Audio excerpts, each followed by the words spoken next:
Assalamualaikum warahmatullahi wabarakatuh. Semoga kemuliaan dan kebaikan terlimpah kepada kita semua. Amin ya robbal alamin. Suatu hari ketika Abu Nawas sedang bersantai di rumahnya, tiba-tiba malaikat maut datang menghampirinya. Abu Nawas tahu bahwa tugas malaikat maut adalah menjemput nyawa manusia sesuai dengan ketentuan Tuhan. Dan hari itu sepertinya tiba gilirannya. Malaikat maut berkata dengan suara tegas, "Abu Nawas, waktumu di dunia ini sudah habis. Aku akan datang untuk menjemput nyawamu. Bersiaplah." Namun, seperti biasa, Abu Nawas tidak mudah menyerah begitu saja. Dengan tenang, ia menjawab, "Wahai malaikat maut, saya sangat mengerti bahwa tugasmu adalah untuk menjemput nyawa.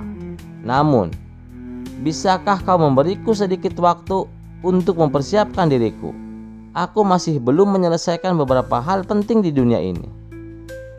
Malaikat maut yang telah sering mendengar beberapa alasan dari manusia berkata, "Aku tidak bisa memberikanmu waktu terlalu lama, Abu Nawas. Tugas ini harus segera kuselesaikan." Mendengar itu, Abu Nawas tahu bahwa tidak ada banyak waktu untuk berpikir. Ia pun mulai memutar otaknya dengan cepat, berusaha menemukan cara untuk menghindari nasib yang sudah dekat. Setelah merenung beberapa saat, tiba-tiba sebuah ide cemerlang terlintas di benaknya. "Baiklah, wahai malaikat maut," kata Abu Nawas dengan senyum penuh arti.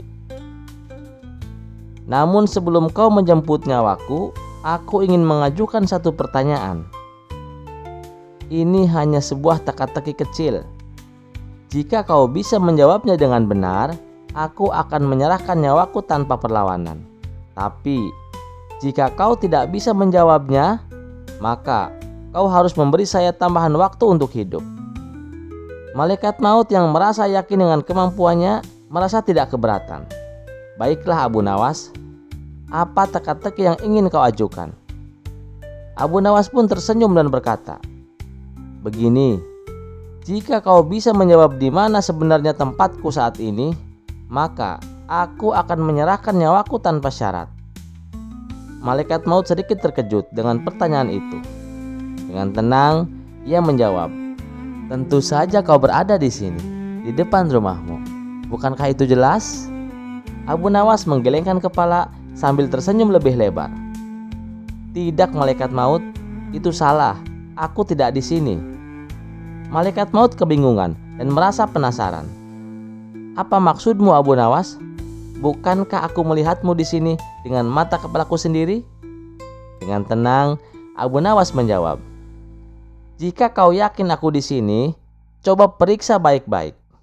Bukankah aku juga ada di kebun belakang rumah?" Malaikat maut mengeritkan dahi, tak memahami maksud Abu Nawas. Namun, karena merasa Abu Nawas mengajukan tantangan yang aneh, malaikat maut pun pergi memeriksa kebun belakang rumah Abu Nawas. Sementara itu, Abu Nawas dengan cepat memanfaatkan kesempatan ini untuk melarikan diri.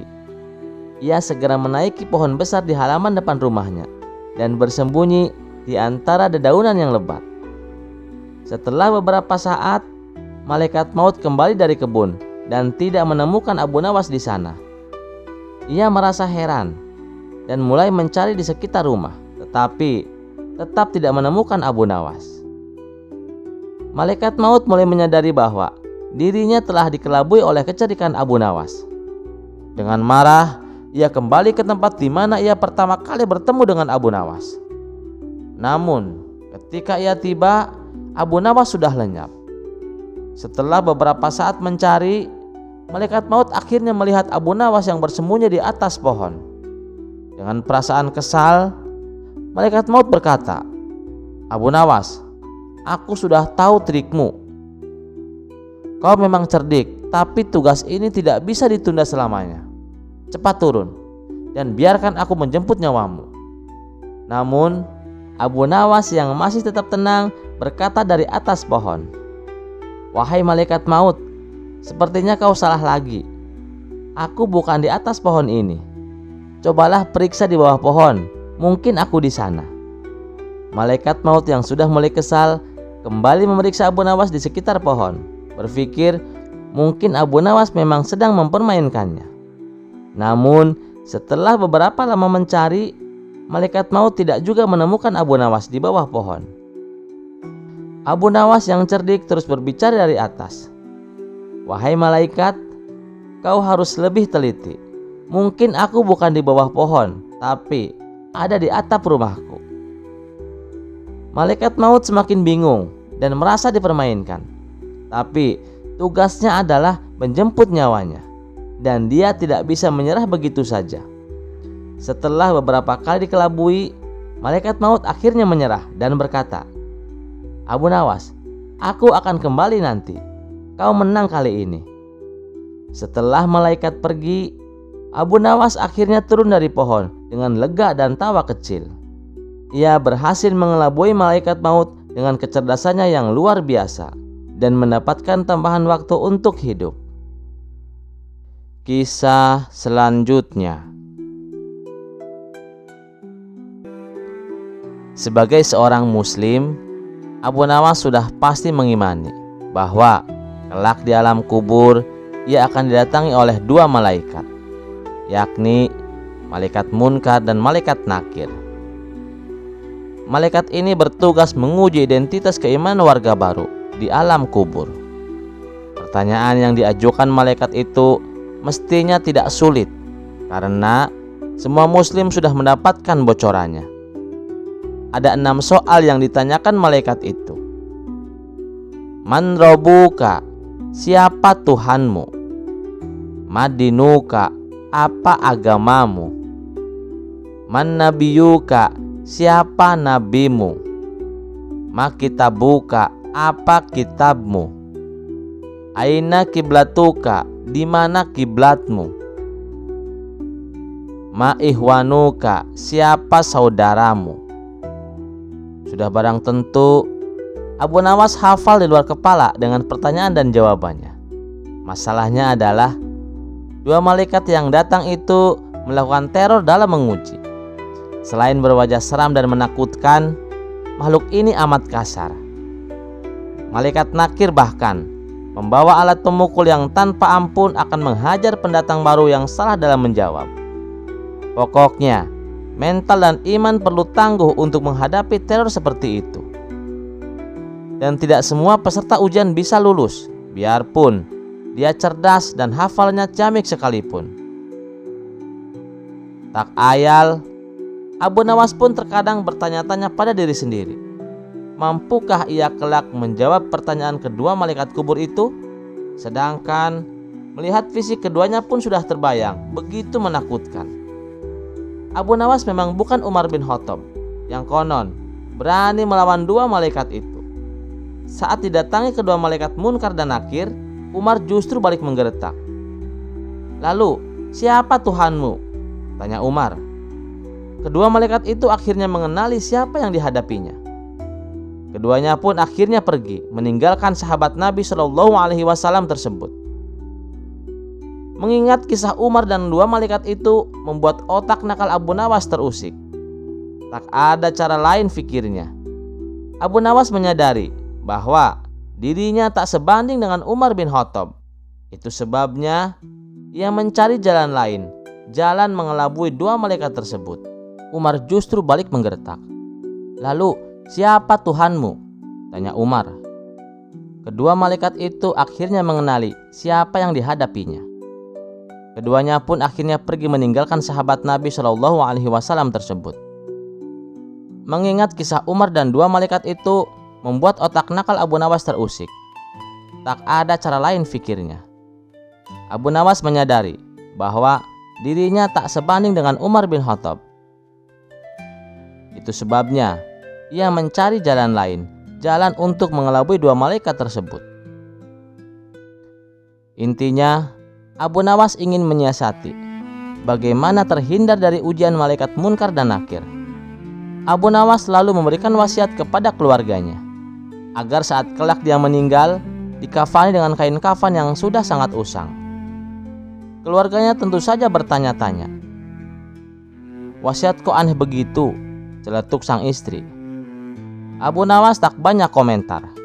"Sudah, pokoknya lakukan saja apa yang aku katakan," katanya dengan tegas. Benar saja, saat Abu Nawas meninggal, istrinya pun menjalankan wasiat itu, mencarikan kain kafan lusuh untuk membungkus jenazahnya. Sesaat setelah Abu Nawas dikuburkan, datanglah dua malaikat, Munkar sebagai malaikat penanya di alam kubur, dan malaikat Nakir yang bertugas sebagai pemberi siksa kubur. Kedua malaikat itu siap memberikan pertanyaan kepada Abu Nawas. Hanya saja, sebelum malaikat Munkar menjalankan tugasnya, ia terheran-heran melihat kain kafan Abu Nawas.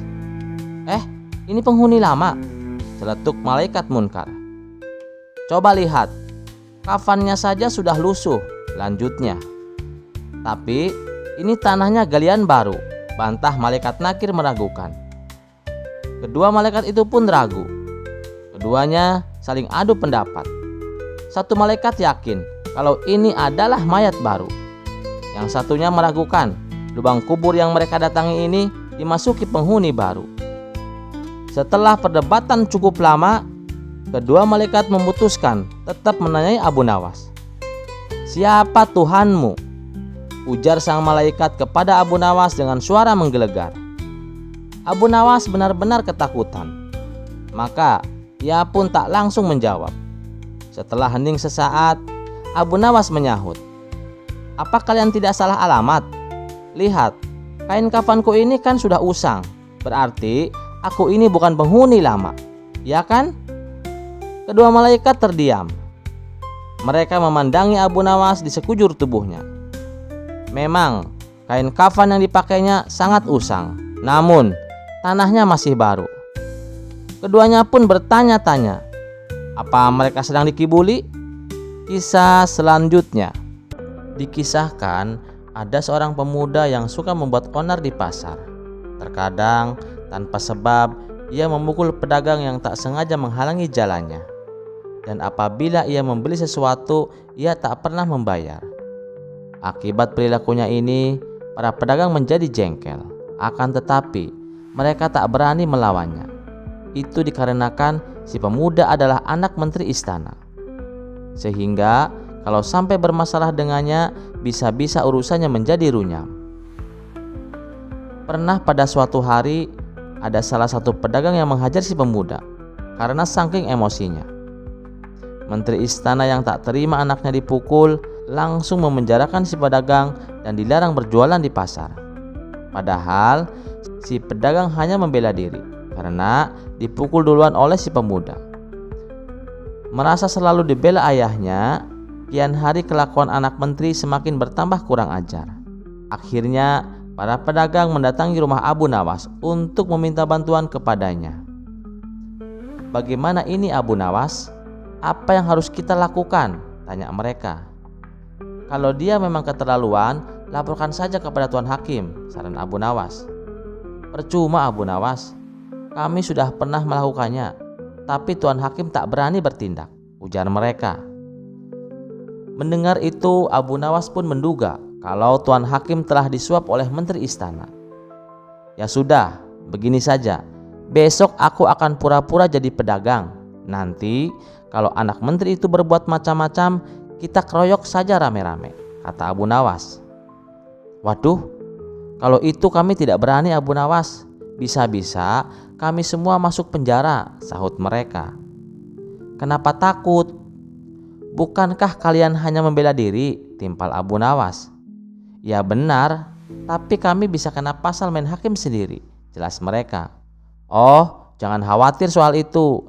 Biar aku yang bertanggung jawab. Aku jamin kalian tidak akan dihukum," balas Abu Nawas. Mereka pun sepakat dengan cara Abu Nawas. Singkat cerita, pada keesokan harinya datanglah si pemuda ke pasar. Seperti biasa, ia akan kembali berbuat onar yang meresahkan para pedagang. Ketika pandangannya tertuju kepada Abu Nawas, anak menteri itu segera menghampirinya. Ia tidak tahu kalau orang yang dihadapinya adalah Abu Nawas. "Hai Pak Tua, kau pedagang baru ya? Tanya si pemuda. Iya benar, jawab Abu Nawas. Enak sekali kamu. Siapa yang memberi izin jualan di sini? Kalau mau jualan, jangan di dalam pasar, di luar aja sana, kata si pemuda. Tapi pasar ini kan tempat umum. Siapa saja boleh berjualan di sini, balas Abu Nawas. Tak terima dengan perkataan tersebut, si pemuda segera menghancurkan semua dagangan Abu Nawas. Tentu saja, Abu Nawas tak tinggal diam. Dia memberi isyarat kepada seluruh pedagang untuk bersama-sama menghajarnya. Sontak, si pemuda menjadi kalang kabut. Pukulan demi pukulan menghujam di seluruh tubuhnya. Ia pun merintih kesakitan dan berteriak, "Akan kuadukan kalian kepada ayahku," ancam pemuda itu sambil menangis. Mendapati anaknya yang babak belur, Menteri Istana segera menyuruh para pengawal untuk menangkap para pedagang yang telah menganiaya anaknya. Kemudian mereka semua dibawa ke pengadilan untuk mempertanggungjawabkan perbuatannya. Siapa yang paling bertanggung jawab atas perbuatan kalian? Tanya Tuan Hakim. Abu Nawas pun segera berdiri. Saya yang bertanggung jawab karena ini adalah ide saya, jawab Abu Nawas. Mengetahui Abu Nawas adalah dalang di balik semua ini, Menteri Istana dan Tuan Hakim seketika terkejut. Pasalnya, mereka berdua akan berurusan dengan seseorang yang dekat dengan Baginda Raja. Wahai Tuan Abu, kenapa kau terlibat dalam perkara ini? Dengan tidak mengurangi rasa hormat, tolong Anda jangan ikut campur urusan kami, kata Menteri Istana. Ini jelas-jelas menjadi urusanku. Anakmu telah menghancurkan daganganku dan dia juga berani mengusirku, jelas Abu Nawas. Mendengar itu, semakin bertambah kaget Menteri Istana dan Tuan Hakim. Waduh, celaka, kita harus bagaimana? Tanya Menteri Istana kepada Tuan Hakim. Jangan khawatir, aku tetap bisa membuat mereka mendapat hukuman. Serahkan saja padaku, jawab Tuan Hakim. Baiklah Abu Nawas, apa yang membuatmu dan kawan-kawanmu melakukan pengeroyokan kepada anak Menteri Istana? Tanya Tuan Hakim. Begini Tuan Hakim, dia selalu membuat onar di pasar sehingga para pedagang menjadi resah, jawab Abu Nawas. Tapi Abu Nawas, apapun alasannya, kalian semua harus dihukum, balas Tuan Hakim. Kenapa begitu? Kami kan hanya membela diri, ujar Abu Nawas. Ya benar Abu Nawas, tapi undang-undang di negeri ini melarang adanya main hakim sendiri, terang Tuan Hakim. Loh, siapa bilang kami main hakim sendiri? Kami justru main hakim rame-rame. Dan itu tidak ada dalam undang-undang, bantah Abu Nawas. Perkataan Abu Nawas ini membuat Tuan Hakim tak berkutik dan tak bisa mendebatnya. Wahai Tuan Hakim, kalau kalian masih bersikeras ingin menghukum kami, maka aku akan bawa masalah ini ke Istana Baginda Raja. Dan satu hal lagi, wahai Menteri Istana, bila anakmu masih membikin onar, kami akan membuat dia mengalami luka yang lebih parah, ancam Abu Nawas. Akhirnya setelah kejadian itu, anak Menteri Istana tak berani lagi memasuki pasar. Kisah selanjutnya.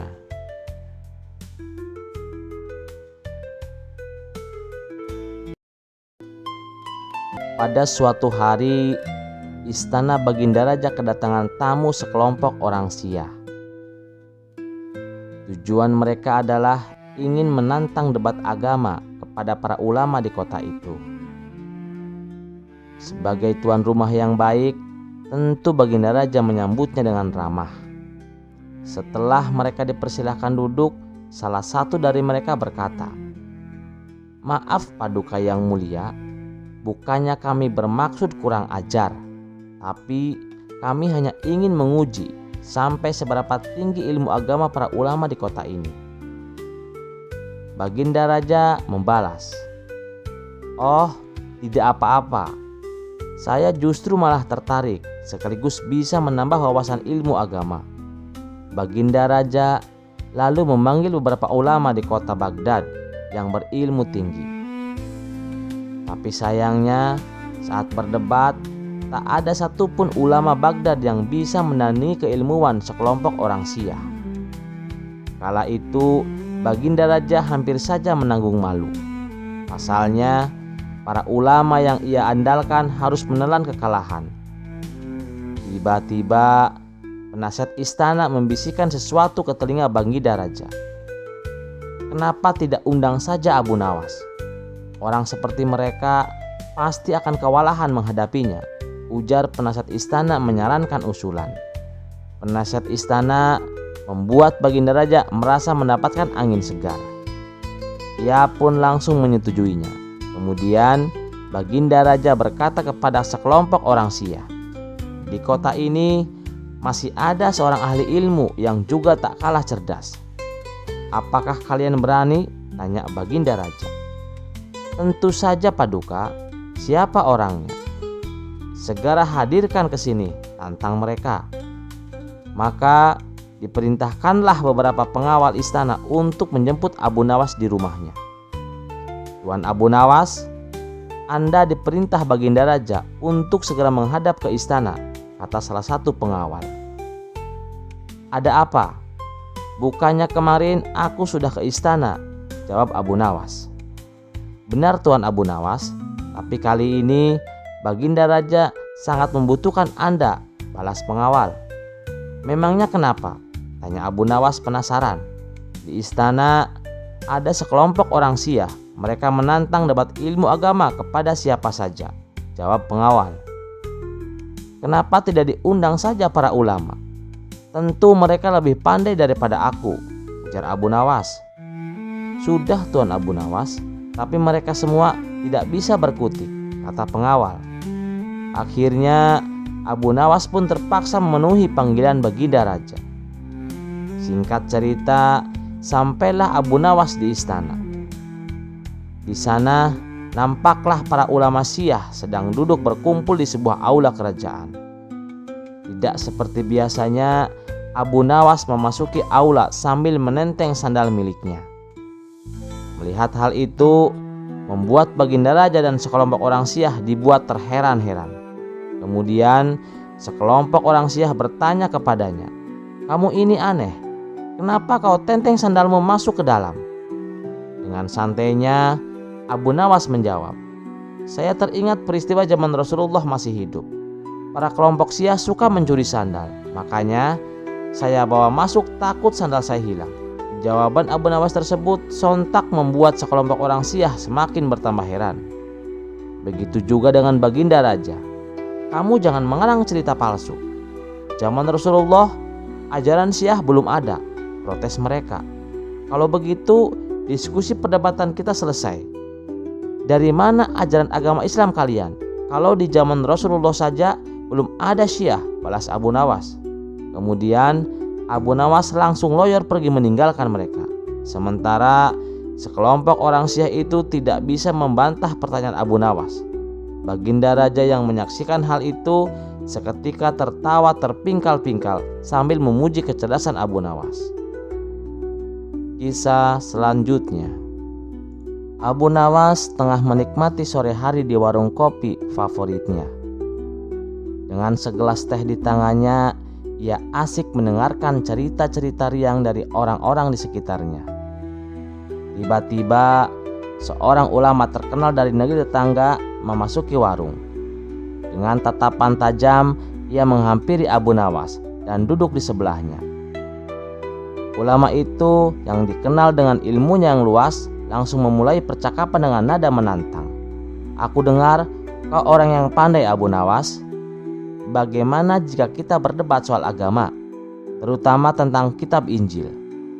Abu Nawas yang tidak pernah menolak tantangan tersenyum tipis. "Baiklah," jawabnya dengan tenang. "Tapi mari kita lakukan dengan cara yang santai dan tidak terlalu serius. Bagaimana?" Ulama itu yang tampaknya menikmati tantangan ini setuju. "Baiklah, pertanyaanku sederhana. Apakah kau tahu apa yang tertulis dalam kitab Injil?" tanya ulama itu.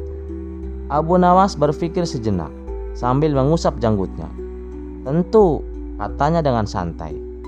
"Ada banyak hal yang tertulis di dalamnya, tapi yang paling penting menurutku adalah pesan-pesan tentang kasih dan perdamaian."